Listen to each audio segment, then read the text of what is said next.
troops to help secure the nation's capital? Well, yes, there's been a lot of questions about whether there was enough law enforcement here on scene, and we are getting reports that surrounding states have offered help, have offered assistance. In fact, late today, after the Capitol building had been breached, we saw police agencies responding from surrounding communities. So there has been this effort by surrounding communities to try to help calm the situation here at the nation's capital. Jeff Begay is allowed on the streets as the media and other personnel are exempt from what is a curfew that started at 6 o'clock tonight, an effort to make sure that there is no additional violence. But let's be clear, all of the top national security officials across our government are on high alert tonight. There is a great deal of concern and tension. It's why, as Margaret Brennan has reported, there is a discussion among some members of the president's cabinet about invoking the 25th Amendment. I also want to read from Maggie Haberman, who is the White House correspondent for the New York Times and is considered one of the best reporters covering the president.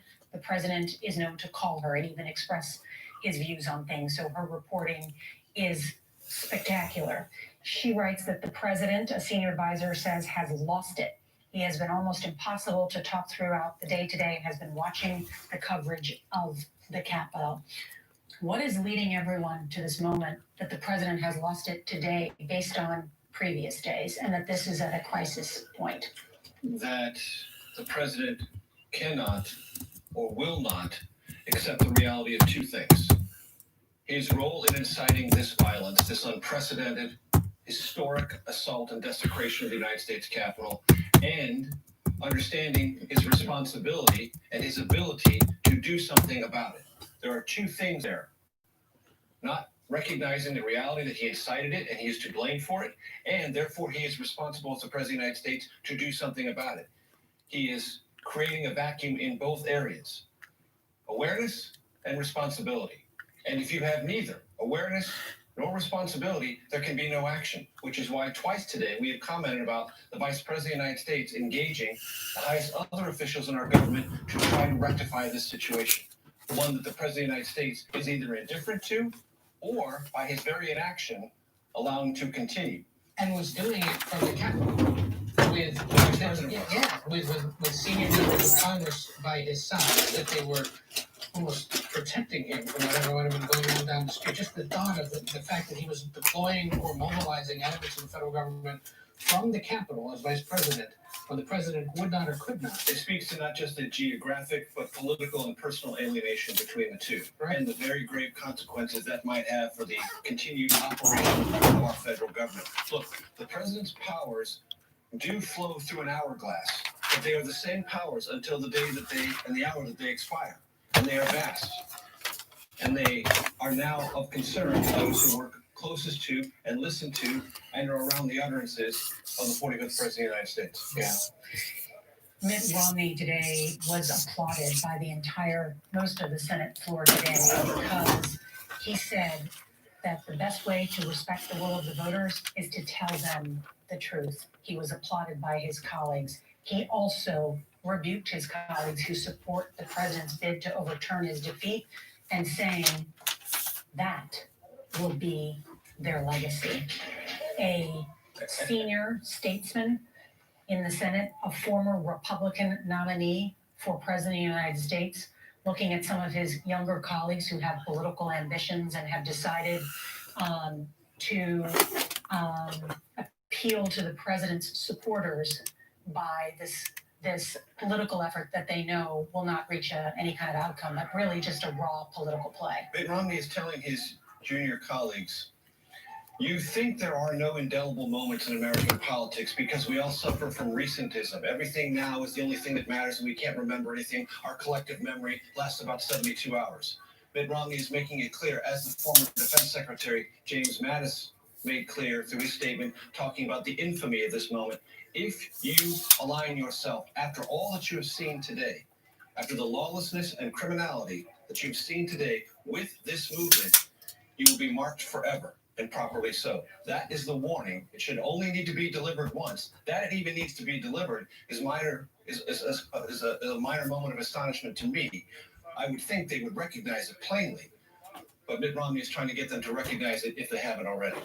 We're coming up eventually here soon on some early resolution of the first challenge to the electoral count. The Senate should be getting close. The House started about an hour behind the Senate, and they're, as you can see, still negotiating or still debating this. This is Chip Roy, a Republican from Texas, the Austin area, a former chief of staff to Senator Ted Cruz, and among those that actually opposes challenging the results on the idea that this isn't constitutional, the states are supposed to do it, and even suggested that the seating of his colleagues from the states that are challenging this should be contested as well if they've got a problem with the results of the presidential election. They must have a problem with their election. Why not the congressional election? So the debate continues, and we were commenting, Major, earlier today. The irony is we don't see members of the House and the Senate actually in the chamber together debating anything of substance these days because they just don't legislate, especially at this point in a year and in a campaign cycle. And the irony is they're debating something that really shouldn't be debated because there's no basis on which to be making these challenges. But here they are tonight doing this under incredible duress. And quickly, because we have this schism in the Republican Party that we're seeing even in the United States Senate, let's listen now to one of the strongest parts of Mitt Romney's speech. What happened here today was an insurrection incited by the President of the United States. Those who choose to continue to support his dangerous gambit by objecting to the results of a legitimate democratic election will forever be seen as being complicit in an unprecedented attack against our democracy. Fairly or not, they'll be remembered for their role in the shameful episode in American history. That will be their legacy. Complicit. That will be their legacy. Ohio Senator Rob Portman, considered one of the statesmen in the United States and a Republican, saying today, I agree that there were instances of fraud and irregularities, but he noted that no recount or lawsuit found fraud or irregularities widespread enough to change the result of the election. It was litigated in the courts. There were dozens and dozens of Republican lawsuits, all of them soundly rejected, including by, as Mitch McConnell said today, some hand-picked Republican, conservative federal judges rejected claims by the President of the United States and his team when it came to allegations of voting irregularities. This has not only been a sad day for many Americans, including all of the former living presidents who have denounced what happened today, calling it an insurrection and rebuking, in George W. Bush's words, reckless lawmakers who continue this, but it has also been watched closely around the world. I want to bring in Michael Morell. He's the former acting director of the CIA and a CBS News senior national security contributor. Michael, thank you so much for joining us. How closely have our adversaries watched what happened today on Capitol Hill? Nora, it's good to be with you again. I think both our adversaries and our allies are watching this closely. I think our adversaries are looking at this as an opportunity. Both Russia and China have an interest in weakening us. And I think they will use this around the world to say to other countries, this is what democracy gets you. This is what following the United States in its democratic model can get you. They'll also use it domestically. Both of them, of course, are deeply concerned about democracy in their own countries, democratic movements in their own countries. So they'll use them domestically to tell their citizens, this is what democracy gets you. I've talked, Nora, to a lot of our allies today. A lot of people that I worked with when I was in government reached out to me. They expressed they were questioning about what was happening. They were having a hard time understanding it. They were expressing concern, and they were expressing a view, Nora, that I found interesting, and it was fairly consistent, which was this tells us that the political divisions in the United States are perhaps deeper than we even thought. and that it is going to take a considerable amount of time for those to heal, and we shouldn't expect the U.S. to lead in the world as long as those political divisions are there. So a very interesting message from some of our allies. And on that note, we're now hearing that there may be members of the president's national security team who are considering resigning. What are the implications of that? I understand the desire to resign. I think I would have it myself if I were serving. I would hope that they would leave behind individuals who they had confidence in. There's another 2 weeks to go here, and I do very much want people in place who know how to protect the country for the next 14 days. And when you hear Margaret Brennan's reporting that there are some members of the cabinet considering invoking the 25th Amendment, are we on the brink of a constitutional crisis?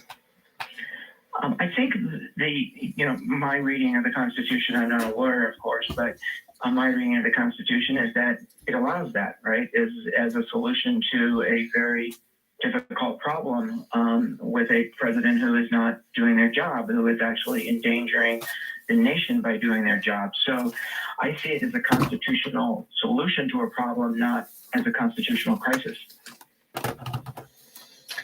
Michael Morell, thank you for joining us and being with us. I would tend to agree. This would be in the category of a leadership crisis with a constitutional remedy. One of the great gifts that our founders bequeathed to us was the Constitution. It doesn't solve every problem, but it provides a roadmap and it provides a structure to resolve the hardest problems.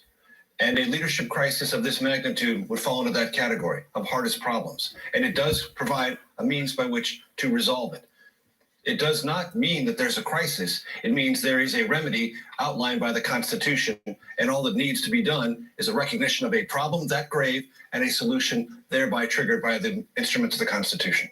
And we've had so many moments over the last 4 years where there were at least discussions about using nooks and crannies of the Constitution, or the possibility that they'd have to be used.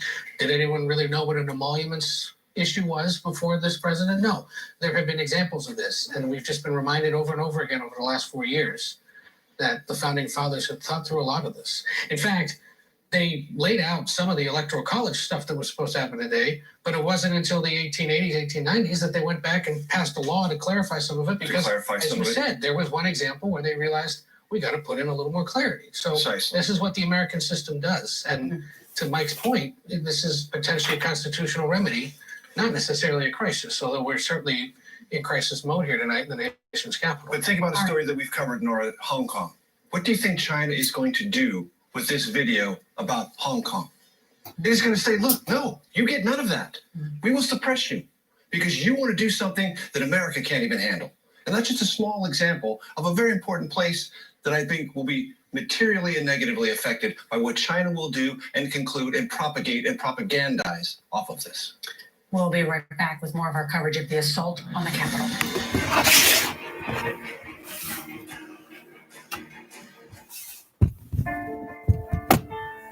Today, when you shop or browse online, your personal information can be exposed. 1 minute it's in your hand, the next it's there, and everywhere, making you vulnerable to cyber criminals. That's why Norton 360 with LifeLock helps protect the info on your device.